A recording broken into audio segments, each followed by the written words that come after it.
If you saw my bag knives video, then you know how excited I was to get back into traditional knives. And you're probably also aware that I'm a pretty big fan of Rosecraft blades. So, our first Rosecraft blade traditional is in this box. What is it? Stick around.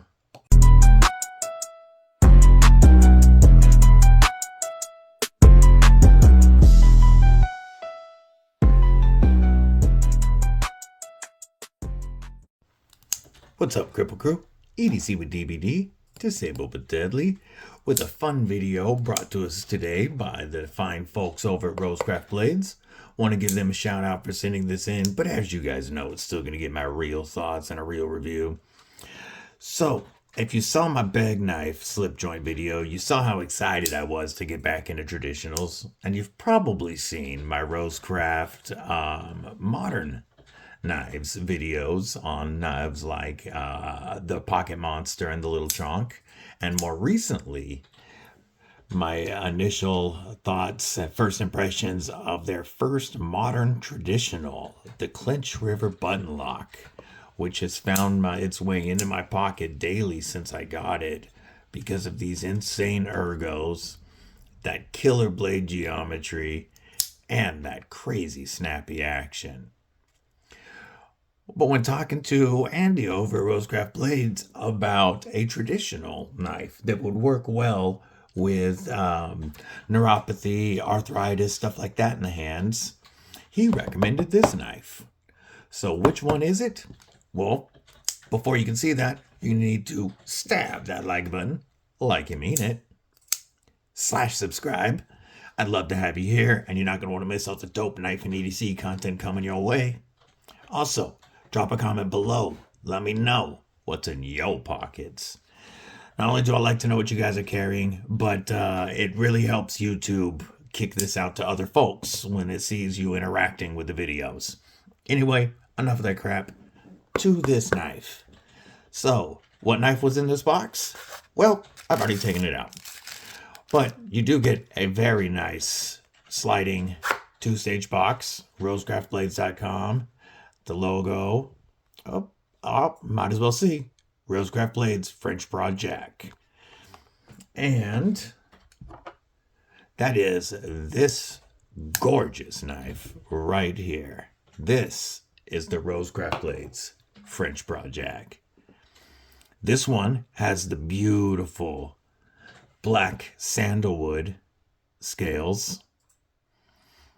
And what we're looking at with this is an overall length of 6.8 inches. So a very good EDC size, giving us a 3-inch D2 full flat ground Wharncliffe blade with a beautiful satin finish. We have stainless steel bolsters and pinned construction, and a stainless steel Rosecraft shield in that show side of the scales.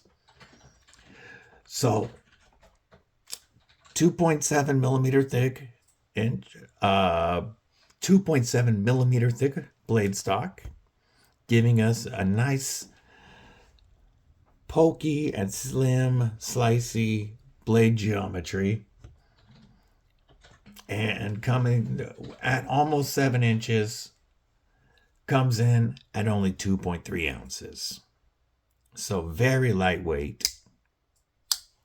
When we're looking at it closed, we've got a very nice and slim profile.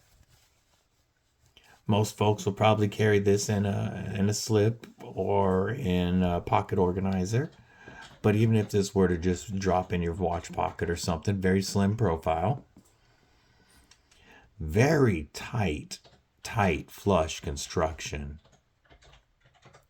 And these scales are laid in and very nicely. The shield, the transition from the wood to the shield feels great. The pins are flush, which is not easy with these contoured scales. So we're looking at contoured steel and sandalwood, and these pins are still done flush and very smooth. We are perfectly centered, and here I'll let you listen to this walk and talk for a second.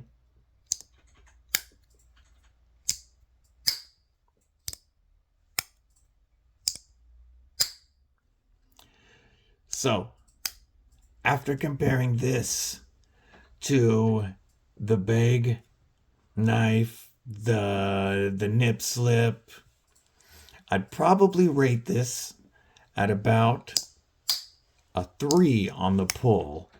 And that's for a couple of reasons. One, you've got a nice long back spring.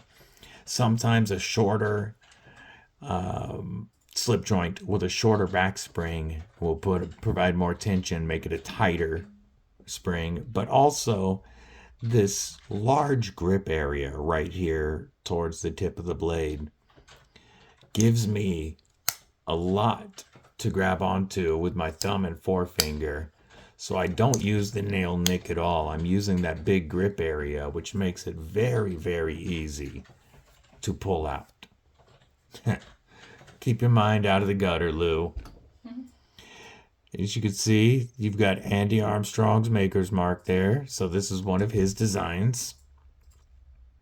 I really like this long, slender shape in hand. It's very comfortable in hand, like a steak knife. You know, this looks a lot like a gentleman's steak knife. You could easily pull this out of your suit pocket and open it up in a fine dining establishment, cut your steak open, or cut your steak, and nobody's going to look at you sideways with this beautiful knife. But like a steak knife, you've got that slim and very useful shape. With the Wharncliffe, this has a straight blade, a straight edge, and the Wharncliffe gives you a very, very low point, making it very easy to get down to materials for any type of utility or draw cutting. This has plenty to hold on to if you needed to do some longer cuts, slicing through like cardboard or anything like that. You know, with the slip joint, you're really not using, because it's a non-locking knife, you're not using it for hard work tasks. This isn't your hard cutting knife, your cold steel. This isn't a fixed blade, but this will do most of your EDC slicing and cutting tasks with no problem. The edge on this, if I was going to find one of the few negatives, or one of the only negatives that I have been able to find on this knife, it's that the fine edge from the factory isn't all that great in spots on this blade. They're from about the middle portion out, it's okay. But from the middle portion back towards the tang of the blade, the fine edge is not very good at all. Now, I've used this to break down cardboard and thicker materials. I've cut into a lot of packages with this. I've cut little plastic straps because that tip is nice and easy to get in to pluck those plastic straps. And the working edge on this, and the blade geometry itself lends to this. The working edge is not bad. The fine edge definitely could have stood a little bit more work at the factory.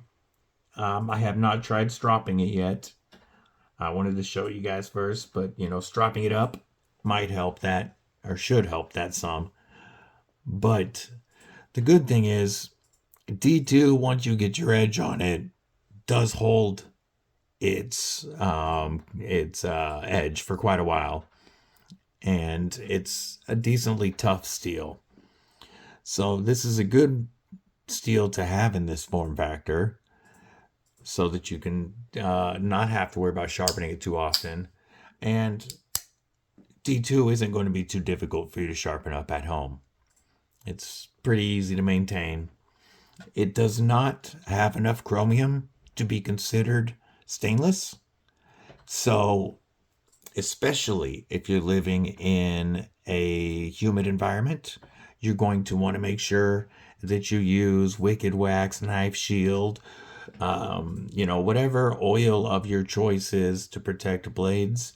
You would want to use that on this D2. Living where I live, it's not a very humid environment. I haven't had issues with my D2 corroding, but I do keep KPL Knife Shield on most of my D2 blades, and I update that every couple weeks if I'm using it, every week or so if I'm using it, every month if I'm not. Oh, I love that sound, folks. So, this has found its way into my pocket. I've had this one for a little over a week now, and it's been carried frequently with this Clinch River button lock. And like I said, I've used it for opening Amazon packages, stuff like that, and it's been great getting into knife boxes. If you're trying to open up a knife box without messing up the cardboard, these thin blades work fantastic for that. Just slide it in like this and work it out. Oh, once you've had it, cut the tape. Work it out like so, and you can do it without damaging the boxes. Great use for that. I do plan on touching up that edge, putting a new edge on it because I'm going to be carrying this. So I'll let you know how this steel holds up. I'm sure it's like their other D2. It's heat treated very well. So I'm not too worried about that. But when we do a, long-term carry review on this, we'll talk about that some more. After having this now, I definitely do want to check out more of the Rosecraft traditionals. The Clinch River Swayback, the traditional version of this, is one that I really want to try. It's this form factor, but in a slip joint. I also really want to try the Zambezi, which is another one of their traditionals that gives you a large forward finger choil. But they've got so many. The gun stock knives they've got one gun stock right now with smoky gray bone that just looks gorgeous. That reminds me, their semi-annual factory second sale is still going on, and they've got a lot of their traditional styles with small cosmetic blemishes on sale for like 40% off, something like that. And they are coming in, most of them at under $40. So like $38 for a Nolichucky Jack, or a Loosahatchee Jack for $39. They've got a Savage Creek gun stock for $36, a Briar Patch Jack with 2 blades, a clip point, and a sheep's foot for $39.50. So some really insane prices. You can get a smoky gray bone swayback right now for $32. That's a crazy deal. That's the one that I would like to snag right now. So make sure you take advantage of their semi-annual second sale before it's over, because there's some crazy prices. I'm going to be carrying both of these quite a bit more. I've spent a lot of time with the Pocket Monster and the Darkanis. So these are going to get pocket time like that, so you guys can get my real thoughts on them. But I'd like to know what you guys think of these. How many of you carry slip joints on a daily basis? And do you have any Rosecraft traditionals in your collection? I think what they're providing is some great designs at really, really good value prices. These brand new, not talking about the second sale, are $54. $54 for D2 slip joint with this level of fit and finish and quality is pretty impressive to me. And this will not be the last Rosecraft traditional in my collection. So there's my initial thoughts on it. Again, I'd like to know yours. I hope everybody has a killer rest of their weekend. Stay safe, stay frosty, and most importantly, stay deadly.